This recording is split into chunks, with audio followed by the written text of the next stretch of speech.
अगर आप अमेरिका में अपने पति या पत्नी के जरिए ग्रीन कार्ड लेने के बारे में सोच रहे हैं तो जरा रुक जाइए।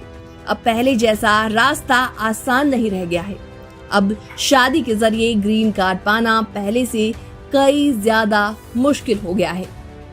अमेरिका में जो बाइडेन सरकार के दौरान भी इमिग्रेशन ऑफिसर्स अब बहुत सख्ती से इंटरव्यू ले रही हैं। ये बदलाव काफी वक्त पहले शुरू हुआ था ताकि फर्जी शादियों को रोका जा सके और अब वही नीति आगे बढ़ रही है। तो ऐसे में क्या कुछ बदल गया है, इसके बारे में आपको बताते हैं। इंटरव्यूज अब ज्यादा डिटेल में हो रहे हैं, डॉक्यूमेंट्स की मांग बढ़ गई है और अफसर अपनी मर्जी से ज्यादा फैसला ले सकते हैं। इसके अलावा अगर आपका स्पाउस अमेरिका में नहीं है और आप बाहर से वीजा इंटरव्यू दे रहे हैं तो यूएस एम्बेसी वाले आपसे पूछेंगे आप दोनों कैसे मिले, कितनी बार मिले, शादी के बाद साथ रहने का इरादा है या नहीं, क्योंकि यूएस सिटीजन स्पाउस इंटरव्यू में शामिल नहीं हो सकता, इसीलिए सारा बोझ डॉक्यूमेंट्स पर होता है। तो किन दस्तावेजों की ऐसे में जरूरत पड़ती है, इसके बारे में आपको बताते हैं। सबसे पहले जरूरत पड़ती है फोटोज की, कॉल रिकॉर्ड्स की, मनी ट्रांसफर की रिसिप्ट्स की, साथ के ट्रैवल के टिकट्स की, जॉइंट बैंक अकाउंट्स की और इंश्योरेंस जैसी चीजें अब बहुत ज्यादा इंपॉर्टेंट हो गई हैं, बहुत ज्यादा जरूरी हो गई हैं। अगर आप अमेरिका में हैं और स्टेटस चेंज यानी एडजस्टमेंट ऑफ स्टेटस के लिए अप्लाई कर रहे हैं तो आपको और आपके स्पाउस को USCIS ऑफिस में इन पर्सन इंटरव्यू देना पड़ेगा।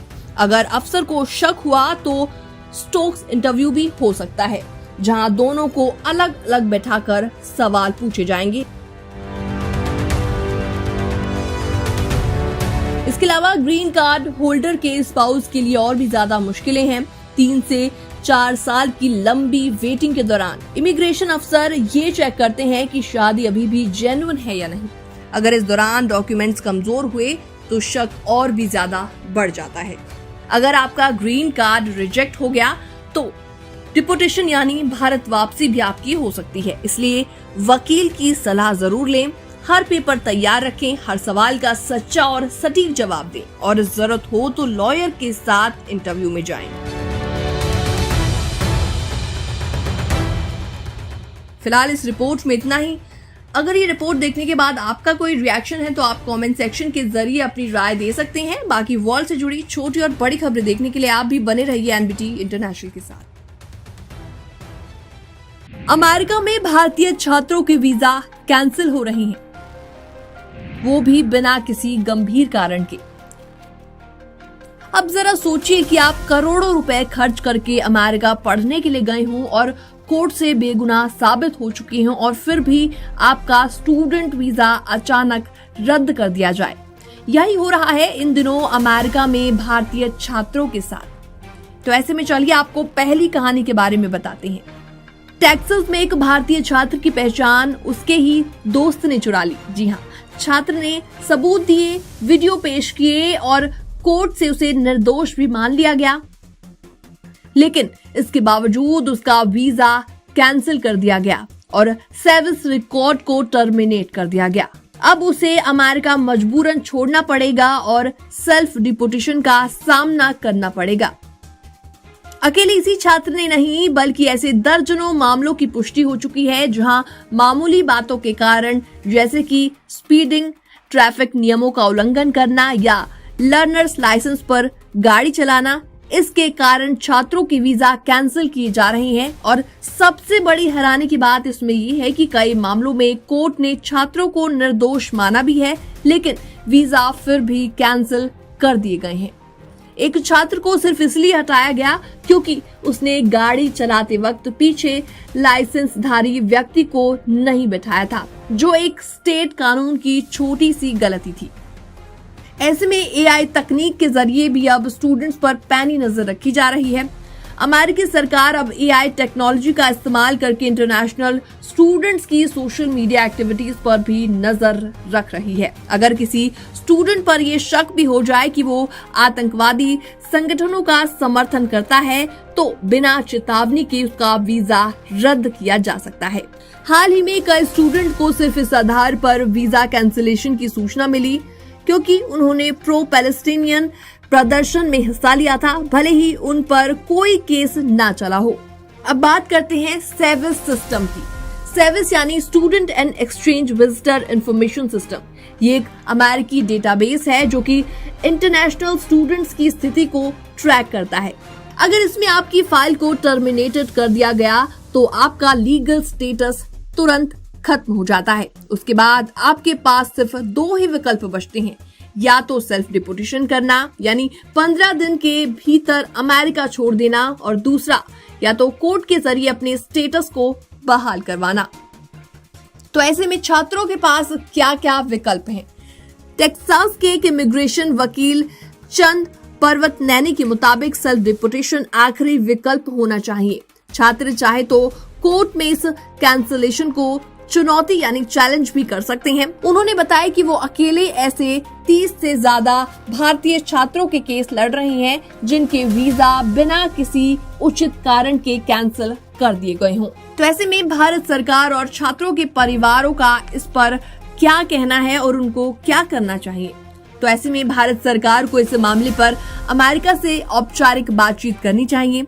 छात्रों को समय समय पर लीगल सहायता लेनी चाहिए ताकि वो जल्द से जल्द अपील कर सकें।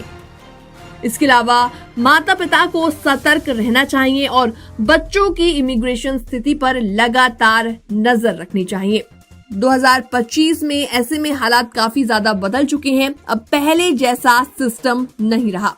मामूली गलतियां या किसी और की वजह से आपकी पढ़ाई, करियर और आपका फ्यूचर सब कुछ दांव पर लग सकता है। तो हमारी यही सलाह रहेगी कि आप सावधान रहें, अपडेटेड रहें और वक्त पर सही कदम उठाएं। फिलहाल इस रिपोर्ट को देखने के बाद आपका कोई सवाल है तो आप कमेंट सेक्शन के माध्यम से अपना सवाल पूछ सकते हैं। बाकी वर्ल्ड से जुड़ी छोटी और बड़ी खबरें देखने के लिए बने रहिए एनबीटी इंटरनेशनल के साथ। तो आज हम बात करने जा रहे हैं उन अनकही भावनाओं के बारे में जो कि हर भारतीय माँ बाप महसूस करते हैं जब उनका बच्चा पढ़ाई करने के लिए अमेरिका जाता है। जहाँ एक तरफ ये काफी ज्यादा गर्व की बात है, काफी प्राउड करने वाली बात है, तो वहीं दूसरी तरफ ये डर और चिंता बना हुआ है। 2023 से 24 में करीबन 3.3 लाख भारतीय छात्र अमेरिका में पढ़ रहे हैं। ये संख्या बड़ी है, लेकिन इससे भी बड़ा है माता पिता का दिल, जो रोज इस सोच में डूबे रहते हैं कि उनका बच्चा हजारों किलोमीटर दूर आखिर कैसा होगा। डोनाल्ड ट्रंप की सख्त इमिग्रेशन पॉलिसी के बाद ऐसे में लगातार पहले से कई ज्यादा बढ़ गया है, क्योंकि काफी सारे छात्रों के इस बीच वीजा भी कैंसिलेशन की खबरें आ रही हैं। हर साल औसतन 22 लाख से ज्यादा सिर्फ ट्यूशन फीस में लगते हैं और रहने खाने के खर्च मिलाकर ये आंकड़ा 40 से 50 लाख रुपए सालाना तक पहुंच जाता है। अधिकतर परिवार सेविंग्स या एजुकेशन लोन के भरोसे से ये सपना पूरा करते हैं, लेकिन अस्थिर डॉलर, रुपया, एक्सचेंज रेट और बढ़ती फीस माता पिता की नींदें उड़ा देते हैं।